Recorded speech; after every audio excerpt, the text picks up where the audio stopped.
Our next guest is your favourite comedian slash TV presenter slash artist slash recent founder of the United States of Birmingham. His new book, Joe Lycett's Art Hole, is out now. So this morning on the show, we're not going to slice it or dice it, but we are going to Joe Lycett. Nice. Wow. What an introduction. Pretty good. I mean, that's really, I'm almost horny from that. What a book. Well, talking of horny, look at your art hole there. I'm not joking. Is that some kind of Technicolor rainbow unicorn-like art hole? Yeah. And I always suspected that may well be the case. Yeah, it's definitely headache-inducing, isn't it? I've never taken mushrooms, but I imagine that's what it's like to be on them, looking at that. But I've seen some of these paintings. Joe Lycett Art Hole. For people who don't know what it is that I'm brandishing, can you just describe it, please? Yes, it's a coffee table book of my paintings and the true stories accompanying often their portraits about people I've painted. So Prince William, what we talked about, Liz Truss, what we talked about, all definitely true. None of it's made up. All facts. Well, you don't need to make that kind of stuff up, because if you made it up, it wouldn't be as good as the real thing. Exactly. Yeah. All right, Joe, congratulations, well done. I've got to say, you also look a bit like Chris Tarrant there, peeking through your art hole on the front cover. I'll take that. I'm going to be honest, you look exactly like Chris Tarrant. Don't you think so? Yeah. Final answer? I think it might be. It's never occurred to me, but I will. Yeah. Now I'm looking at it. Maybe me and Chris Tarrant are very similar in lots of ways. Well, you don't look like him now, when I can see your whole face, but through your art hole. Yeah. I'll take that. Listen, the pictures are beautiful, man. Thank you. I mean, there's a load of Hockney going on. There's a load of Shrigley going on. Yeah. There's a load of Hockney going on. Yeah. I could carry on. I won't. But they're beautiful, man. I'm really chuffed. I went to Italy. I had to go to Italy to get it printed there, and I'm a bit of a print obsessive. I used to be a graphic designer before I was a stand-up, so I love print. I love fonts. I love nicely designed things. I work with a brilliant designer called Billy Temple on it, and we did it together.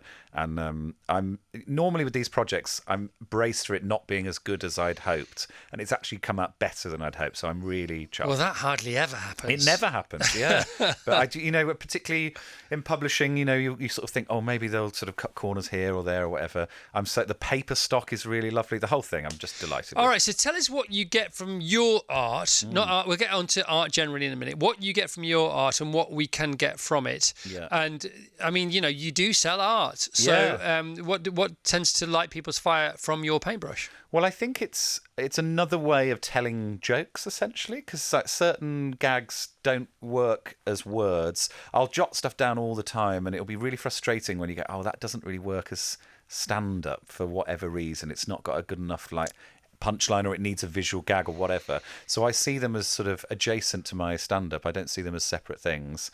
They're all kind of in the same world, and so they're sort of visual gags, essentially. Can I say you sit like an artist? Don't you think?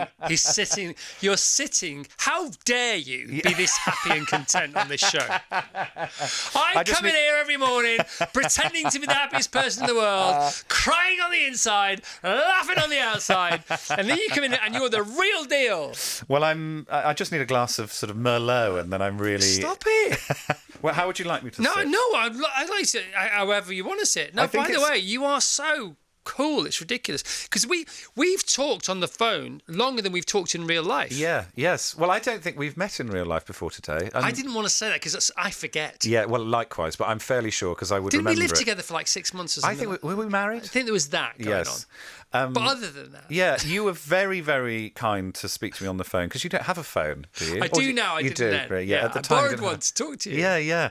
And because I was sort of going into my sort of live TV career, and I always loved TFI, and I just wanted to get advice on how to do it. And I spoke to you and Anton Deck. Those are the sort of the people that I spoke to. And Anton Deck gave me lots of sort of quite practical advice about how to use an earpiece and an auto cue. Right. And I liked your sort of more blue sky thinking kind of... Go for it. Yeah, it was really helpful. Particularly, you said at one point that it's really fun to have an item that is 4 minutes and you've only got 3 minutes to do it, and that is really fun. I've now done that on the show. And so I hope some of it helped.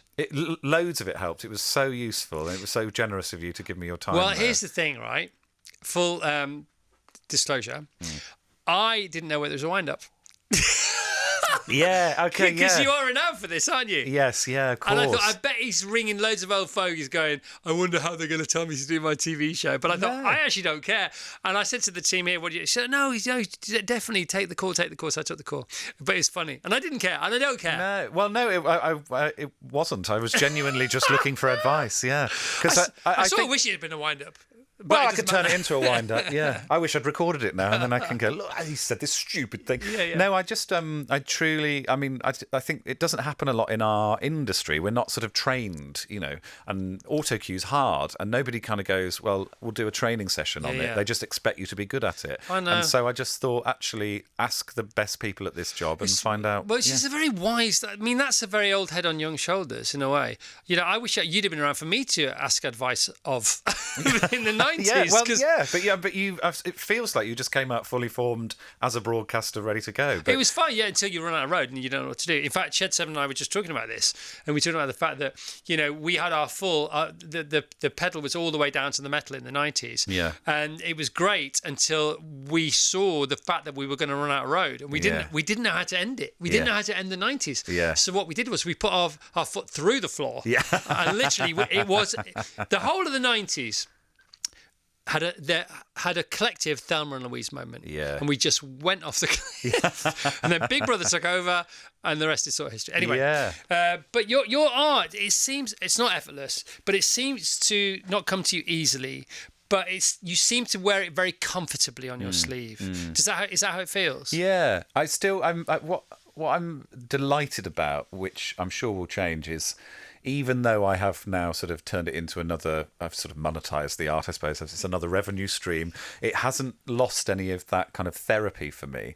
I still really enjoy making art, and I still get a lot of pleasure out of it. And we were talking off air about how stand-up I find really difficult to write. I love performing it, but writing it is just so difficult. And making art is, it's sometimes frustrating because it doesn't come out how you want it to. It never comes out how I want it to, but then it surprises me in another way, and I just get delighted by it. So as long as I can hold on to still enjoying it and, getting that therapy. I think more than that. Yeah. I think more than that because, again, I was talking about TV and radio and your one's true nature and where you go. Because you don't necessarily end up going back to where you started or what is naturally flowing through your veins. But if you've got any continuing good fortune, you do. And it's to do with a bit of zooming out, getting the right people around you, this kind of stuff. And now because you've been doing this so much more than you probably ever have been, the art, that is.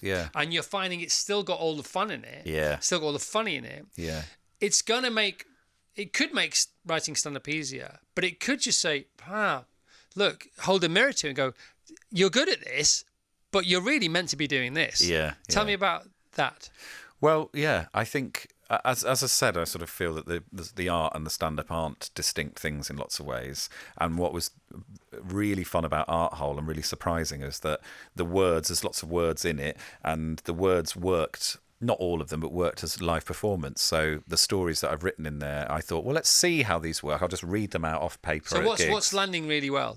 Well, the stories in them are sort of, flight of fancy nonsense about the celebrities I've met. And there's a chapter about Robert Peston, about how I met him as a child, and he bought the last prawn sandwich in a Boots.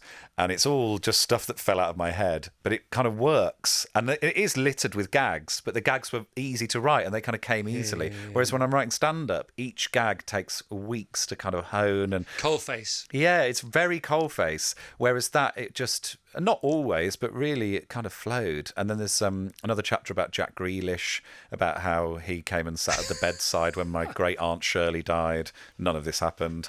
But all of it was really fun to write and then really fun to deliver, and the audiences like it. So do you have, I'm imagining you seem like a pretty sorted person. I don't know if you are or not, but you seem to have that air of being sorted. Everybody's nodding behind the glass. They love you. The team, I'm trying to think of somebody else who you've been this excited about having on the show. Oh, wow. And I can't think of anyone. Well, you've got to up your standards, mate. No, I mean, they've been in... what's his name that you've interviewed the other week? Steve Carell. Oh, yes. Steve Carell. Oh, my God, I'm in a... Wow. No, okay. Honestly, I think you're above Steve Carell. Look, they're saying it. Steve Carell, yes. Yeah, Joe Lycett, different gravy. Yeah. Yes. So Felix wants to play Can I have a photograph with the celebrity card with you? Absolutely, Felix. Tilly has just said, I love Joe's episode of On the Menu. What's it called? Off Menu. Off Menu. Off the opposite. Yeah, On the Menu. Yeah, Off Menu. And I said, I must listen to that on the way home, which I'm going to do.